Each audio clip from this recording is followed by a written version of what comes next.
Welcome to 5 Common Snake Myths, Part 4, Return of the Snake Myths. Number 1. Snakes will chase people. Take a minute to think about how old snakes are. How long snakes have been around, from the Titan boa millions of years ago.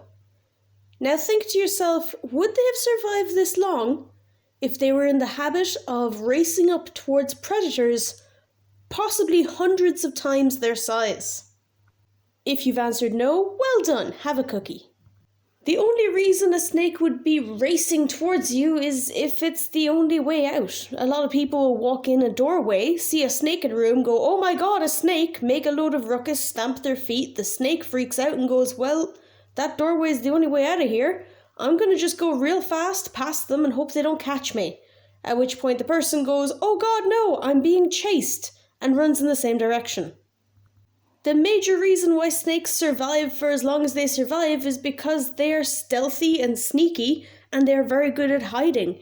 So if you walk down a path and there's a snake there, 9 times out of 10 you will not know there's a snake there. They will avoid you as best as they can. The only time you're going to know there's one there or think one is about to chase you is if you have somehow cornered it and given it no choice but to try and run past you to get away. Number 2 is snakes don't fart. I'm honestly surprised with the amount of people out there that do not realize a snake can fart until they do, and then they get very surprised with how violently they do so. Keep in mind that snakes swallow their prey whole, so there's lots of chances for air bubbles to go down. They digest all of their food in one go in an enclosed piece, so like an entire rat, an entire mouse, etc., that might possibly have air inside it already. So it makes sense that some bubbles are going to get in there, and when they go in, they have to come back out. Number 3, if you see a baby snake, the mother is likely nearby.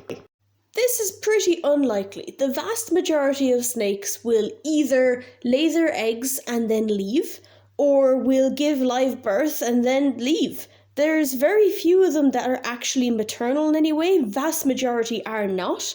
I know there were studies that did find that there was it a rock python, I believe, that was maternal and protected the babies after, but this is super unlikely. So if you see a baby snake, it's very unlikely that there's a mother nearby. It's probably just a baby out there doing its thing, learning how to grow up. Or it's actually not a baby at all, and it's a juvenile or young adult that's just making its way in the world. Number 4, if it has a triangular head, it must be venomous. A lot of snakes are capable of flattening themselves or making themselves look like wider or scarier to try and scare off predators or other snakes. For a lot of snakes, this involves flattening out their head, and their heads naturally have a slightly triangular shape because of their jawbones. One of the most famous would be hognose snakes. They will flatten out, or they'll pretend to be little cobras, or they will try to look as if they are venomous snakes in a form of mimicry to try and scare you away so that you don't mess with them. It is very true that a lot of venomous snakes do have triangular shaped heads, but also a lot of venomous snakes don't. So for example, cobras, they've got a very rounded snout. They don't have a very triangular head at all, whereas vipers tend to have very triangular heads. So it's not something that you can base an entire saying off. Number 5 is baby venomous snake bites are more dangerous than adult venomous snake bites. This was a pretty common and popular myth that kind of went around Facebook quite a lot for a while, because it was said that baby snakes couldn't control how much venom they had in a single bite, that they'd use all their venom in one bite, or their venom would be more concentrated than that of an adult's. But neither of these things are actually true. If you look at the size of a baby rattlesnake, just for example, right, their bite, if they gave all of their venom, is going to be significantly less than the adult full size of a adult rattlesnake. The venom does not differ between young individuals and older individuals. It is the same venom, it's just in different amounts. It is true that a adult rattlesnake might come in here and bite something and put out a lot of venom, or they might another day do the exact same thing but only put out a little bit.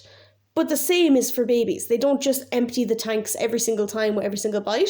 but they could. So the bottom line is this is false in that the babies are not more dangerous than the adults, but it's also something to keep an eye on because of the fact that neither of them is more dangerous than the other. They're both equally lethal if messed with. So the safest thing to do is just avoid them. Don't mess with venomous snakes. If you're not sure if it's venomous or not, treat it as if it is and do not mess with it. Just leave it alone. It'll go about its thing, you'll go about yours, and you will be fine. So that is it for this video. I once again have made another one of these because I still had more myths and stuff to put into a video, and I didn't want to make one super long one because I just thought it would be a bit boring just for me making it, and for people listening to it, it's just a bit much. So I decided to split it up, and we are still going. So yeah, if you've got any suggestions for something else that you think should be mentioned in this, put in the comments below and I will try and include it. And if you've any myths or misconceptions, thank you, there's the word, from around your hometown, let me know. I'd be interested to know what they are. So yeah, that's it for this video. Thank you very much for watching. If you have any questions, leave those in the comments down below as well, and I will do my absolute best to help. And yeah, that's it. Thank you very much for watching.